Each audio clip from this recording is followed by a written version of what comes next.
At the time, this being 2012 by the way, Pokemon hasn't released a quote-unquote sequel game since 1999, which was Gold and Silver. However, they are somewhat their own games, with Johto being introduced along with many other new things. Now these two, get it? These two? Black and White 2? Yeah, let's just keep going.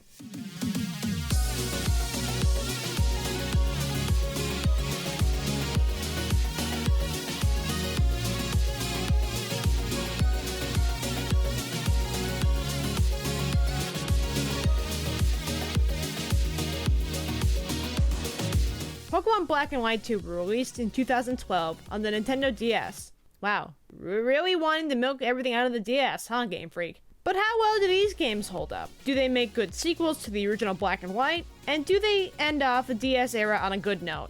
Let's find out.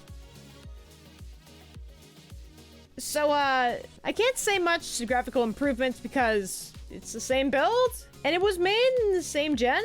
Really, the only thing that's improved is essentially ones that are made usually in sister games, like Platinum. New looks to towns and cities, all the sprites are animated now, including the trainer sprites, and, well, I mean, it's been 2 years, so a lot of things have changed. Where you start out is completely new. There's new characters, old characters return, and with new designs. New gym leaders, some retired, a new champion, etc, etc. And Ghetsis still wants to kill you. No, I'm not joking. But you do have to admit, a lot of new things were added. New redesigns, new music, a lot of new improvements. The PWC allows for fights against trainers old and new. And when I mean old, I mean past regions. Heck, even Red, who you played in Red and Blue, is here. Man had to get out of Mount Silver eventually, I guess. There are also a few other things, like Join Avenue for connectivity, Memory Link, where after completing the original Black and White, you can see flashbacks of what happened between those 2 years, and, oh my Arceus, challenge mode and easy mode. I can make a Pokemon game more difficult than it already is. Holy frick! And do you know what's also here? All the Pokemon. That's right, you can now use your Pikachu on your team again. Honestly, it was a pretty good idea to bring these back, because now there's a lot more variety for your team, which is great. Not that I don't want to use Unova Pokemon, but hey, I like to mix and match with teams. The post-game is really good too, with a part with N returning, and you get to see the ruins of Team Plasma's castle on Victory Road. You also get his legendary Pokemon from the previous games. In Black, he has Zekrom, so in Black 2, you get a Zekrom. Same goes for Reshiram in White and White 2. And not to mention, this man looks like he's found peace in his life. Like, you can tell by the way he speaks, his expressions, and his sprites. He's a lot happier than he was in Black and White. So that's really great closure for him. Overall, there's a lot of great stuff here. But I also think there's a few more bad things here as well. They got rid of Route 10. Now look, I get that they wanted to make a new path to the Pokemon League, put in new cities, etc, etc.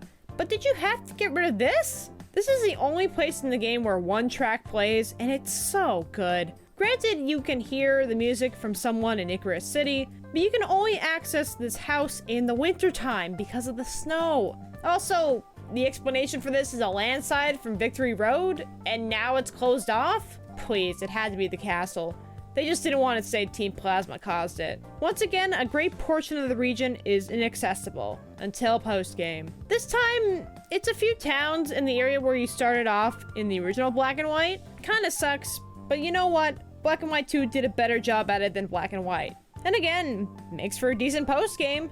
Finally, I'll be honest with you, I'm kinda neutral about the story. Maybe it's because I don't like sequels, or maybe it's because I like Black and White's story so much. I'm not really entirely sure on that one. Hugh, your rival in this game, is kind of annoying, not gonna lie. He's like the kind of better Barry from Diamond and Pearl, rushing off to fight a lot.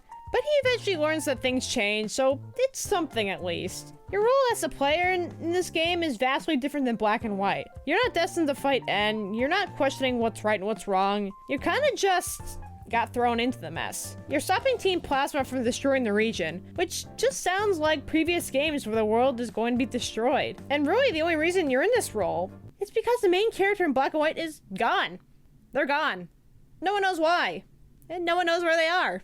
Besides the mother of the original player who says that they're out searching for N in another region. But guess where N's been this whole time? In Unova. Where's my proof? The Memory Link, where he shows up overhearing some old plasma grunts talking about him. Granted, he may have been in another region for a year, maybe he went to Kalos or something, who knows. Looker mentioned in the postgame of Black and White that N was spotted in another region, so maybe that's why they're just gone. But like, they could have just showed up in the postgame or something, you know, pull a red and do a Dragon v Dragon fight? Who knows. In general, Black and White 2 are great games. I think they have a lot more to offer than Black and White, but for me personally, I like Black and White's story overall more than Black and White 2, but I like the features that Black and White 2 introduce. So definitely be sure to play these games. Just go play Black and White first and get the Memory Link. It's definitely great to witness. So, that's the end of the DS era. Next time, it's gonna be a whole new game.